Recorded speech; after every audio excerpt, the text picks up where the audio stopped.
नमस्कार दोस्तों, मेरे YouTube channel tech Ketu smart tips में आपका स्वागत है। दोस्तों, आज मैं आपको बताऊंगा, अगर आप भी केंद्रीय विद्यालय में टीचर बनने के लिए KVS PRT TGT PGT interview के लिए तैयारी कर रहे हैं, तो उसके लिए टॉप 10 क्वेश्चंस क्या हो सकते हैं और उनके आंसर्स, मैं इन सभी चीज़ों की जानकारी इस वीडियो में दूंगा। तो दोस्तों, वीडियो को लास्ट तक देखिएगा बिना स्किप किए। आइए दोस्तों, वीडियो को शुरू करते हैं।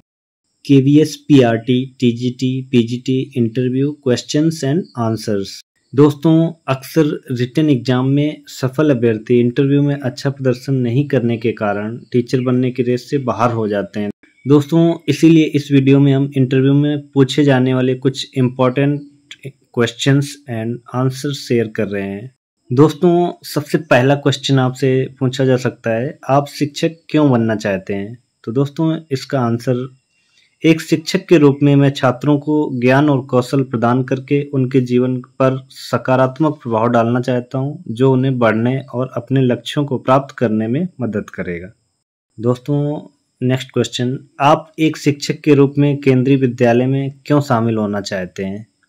तो इसका आंसर हो सकता है दोस्तों, केंद्रीय विद्यालय छात्रों को गुणवत्तापूर्ण शिक्षा प्रदान करने के लिए प्रसिद्ध है और पूरे भारत से इसमें विविध प्रकार के छात्र हैं। एक शिक्षक के रूप में मैं छात्रों के ऐसे समूह के साथ काम करने और एक ऐसे संस्थान का हिस्सा बनने के लिए उत्सुक हूं, जो शिक्षा और उत्कृष्टता को महत्व देता है। दोस्तों, नेक्स्ट क्वेश्चन हो सकता है, एक स्कूल शिक्षक की जिम्मेदारियां क्या हैं? एक स्कूल शिक्षक की प्राथमिक जिम्मेदारी सकारात्मक शिक्षण वातावरण बनाना और छात्रों को ज्ञान और कौशल प्रदान करना है। इसके अलावा दोस्तों, शिक्षक कक्षा की गतिविधियों के प्रबंधन, पाठ्य योजना तैयार करने, छात्र प्रगति का मूल्यांकन करने और छात्रों के समग्र विकास को सुनिश्चित करने के लिए और स्टाफ सदस्यों के साथ सहयोग करने के लिए भी जिम्मेदार है। दोस्तों, नेक्स्ट क्वेश्चन, आप एक आलसी छात्र को कैसे संभालेंगे?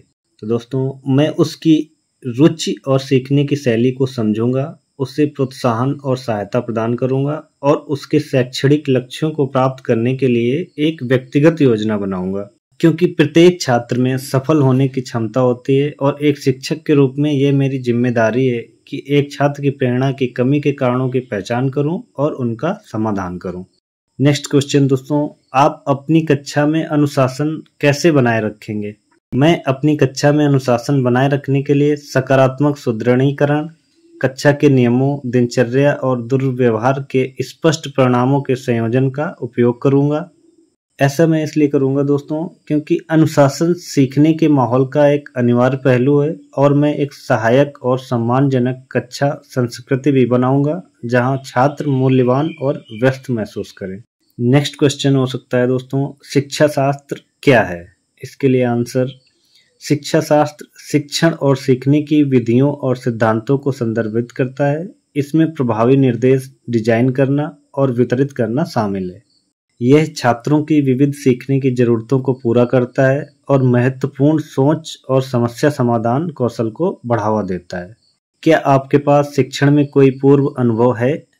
इसके लिए प्रोबेबल आंसर, हाँ, मेरे पास शिक्षण में वर्षों का अनुभव है। इस दौरान मैंने विभिन्न विषयों और ग्रेड स्तरों को पढ़ाया है, पाठ्य योजनाएं और पाठ्यक्रम विकसित किए हैं और छात्रों को प्रतिक्रिया और सहायता प्रदान की है।